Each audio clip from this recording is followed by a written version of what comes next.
इरशाद भट्टी साहब, मैं American judicial system को देख रहा था। वैसे नईम साहब, अगर मैं कहीं गलत करूंगा तो मुझे बता दीजिएगा। वहाँ पे जो सुप्रीम कोर्ट के जजेस होते हैं फॉर लाइफ होते हैं, लेकिन उसको अपॉइंट जो है वो उस वक्त का जो सदर होता है वो उसे मतलब नॉमिनेट करता है।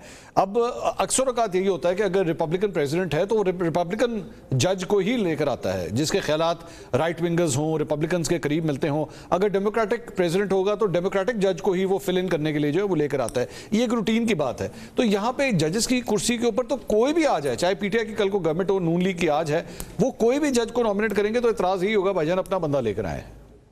मुझे आपका सवाल नहीं पसंद आया, मैं बाइकआउट कर रहा हूँ, तो इसको मेरा राजीनामा आप समझेंगे?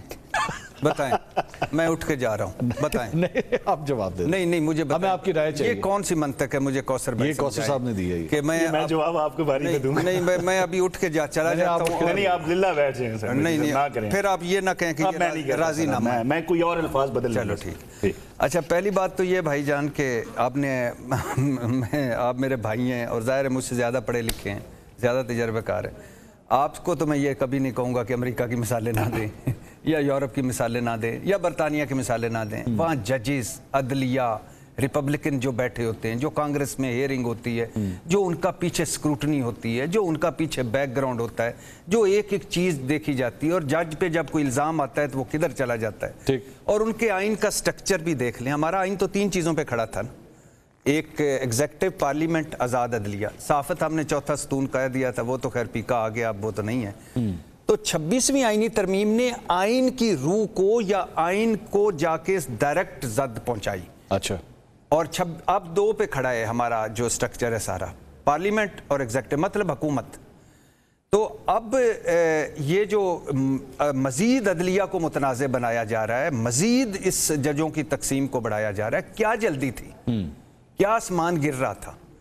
अगर justice Mansoor Ali Shah, justice Muneeb Akhtar, justice Ayesha Malik, justice Athar Minallah ख़त लिखते हैं, और अतरम मिनल्ला हीरो थे किसी दौर में मुस्लिम लीग के, तो अगर वो ख़त लिखते हैं कि भाईजान थोड़ा सा रुक जाएं, जुडिशल कमीशन का इजलास मौखर कर लें, अभी आप सीनियरिटी वाला मामला हल कर लें, फुल कोर्ट वाला मामला हल कर लें।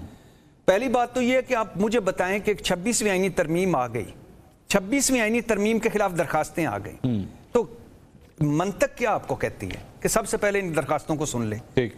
और अगर फर्ज कर लेते हैं, वैसे होना माना तो कुछ नहीं, लेकिन फर्ज कर लेते हैं 26वीं आईनी तरमीम पर अब जो 17 फरवरी को केस लगा हुआ है कि फुल कोर्ट बनना चाहिए या नहीं, लाइव समाअत होनी चाहिए या नहीं, तो अगर फुल कोर्ट उस पर बन जाता है, उसकी लाइव समाअत हो जाती है, फुल कोर्ट बन के तो उसके खिलाफ फैसला आ जाता है, तो फिर ये तकर्रियां कहाँ की, फिर ये आईनी बेंच कहाँ किधर गया, फिर अमीनुद्दीन साहब वो तो भट्टी साहब सारा प्रोसेस रिवर्स हो जाता है ना। रिवर्स हो गया, जिस तरह खान साहब ने असेंबलियां तहलील करती थी, इलेक्शन कॉल करवा दिए थे, वो सब कुछ हुआ था, लेकिन सुप्रीम कोर्ट ने फैसला दिया, सब कुछ वापस हो गया ना। हो गया। तो मैं यही कह रहा हूं ना कि उसमें चांस तो है ना रिवर्स होने का, तो इस रिवर्स होने के चांस को खत्म कर लेते। ठीक। और आईनी बेंच को नहीं सुनना चाहिए। अच्छा, लेकिन कल को अगर वो फुल कोर्ट डिसीजन दे देगा, चले 1 मिनट के लिए ज़ूम कर लेते हैं क्योंकि असम्पशंस के ऊपर हम बात कर रहे हैं, अगर वो दे देगा तब आपको एतराज तो नहीं होगा? तब क्या एतराज? 26वीं आईनी तरमीम की मंजूरी पे नहीं, मैं उस पे आता हूँ। एक पहली बात तो ये कि सिर्फ आईनी बेंच को ये केस नहीं सुनना चाहिए 26वीं आईनी तरमीम के खिलाफ, क्योंकि ये मफादात का टकराव है। ठीक है। आईनी बेंच बेनिफिशियरी इसका। दूसरी बात है, अब जो जजेस आए हैं इसके बाद तो मेरे ख्याल से फुल कोर्ट में, इसलिए तो हुकूमत चाह रही थी कि जल्दी से ले आए। देखें क्या सुना जा रहा था कि 26वीं आईनी तरमीम के एक से पहले, उन दरखास्तों से पहले, उस केस से पहले सुप्रीम कोर्ट में जजेस आ जाएंगे। सुना जा रहा था कि एक जज आएगा जिसको इस्लामाबाद हाई कोर्ट का चीफ जस्टिस बनाया जाएगा। सुना जा रहा था कि नए जज जाएंगे, उनके पास इमरान खान के केस लगाए जाएंगे इस्लामाबाद हाई कोर्ट में। यही हुआ। मिनहास के पास, आजम खान के पास यही हुआ, और सरफराज डोगर आ गए, वो बनने के करीब हैं, और ये सुप्रीम कोर्ट में जज भी आ गए।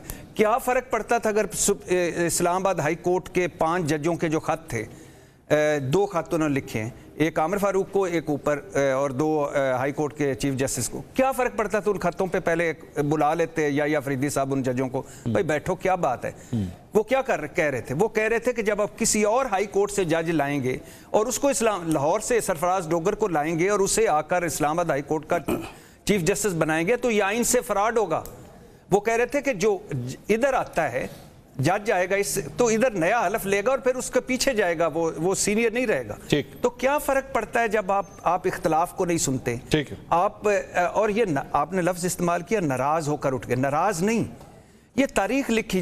हमारे दोस्त बहुत सारे कोई इतराज़ करते हैं, देखें जी आज अलीमा खान ने वैसे कहा कि इमरान खान तीसरा खत लिख रहे हैं आर्मी चीफ को, तो कहते हैं कि जी ये पता नहीं क्या खत होता है, ये तारीख तय हो रही है, ये लिखी जा रही है। अच्छा, आपने तासुरात रिकॉर्ड किए। हाँ, जब आपको चारों तरफ से सुनवाई नहीं होती, जब अब ये भी एक जरिया है, जो विल्सन ने खत लिखा है अमेरिकी कांग्रेस वालों ने इधर से कि इमरान खान को रिहा करो, कोई हो जाना है रिहा। कौसर साहब ये आपको एहसास नहीं हो रहा शायद ये खतूत से जो है वो आपके। और एक आखिरी बात मैं फिर माजरत चाहता हूँ कौसर भाई से। कौसर भाई, वक्त बदलना है और यकीन करें, वैसे आज ये पीका एक्ट की ये तर्जमान पंजाब हुकूमत के आज पीका एक्ट लग चुका है, मुझे बताएं इन पे लगना चाहिए कि नहीं। कि पंजाब हुकूमत ने ट्वीट किया है कि हॉर्स एंड कैटल शो 30 सालों के बाद हुआ है। तो अब मुझे बताएं 2022 में बुज़दार्क ने किया, 2015 में शहबाज शरीफ ने किया, 2004 में परवेज़ इलाही ने किया, तो अब ये इस ट्वीट पे इनको पीका एक्ट लगना चाहिए कि नहीं लगना।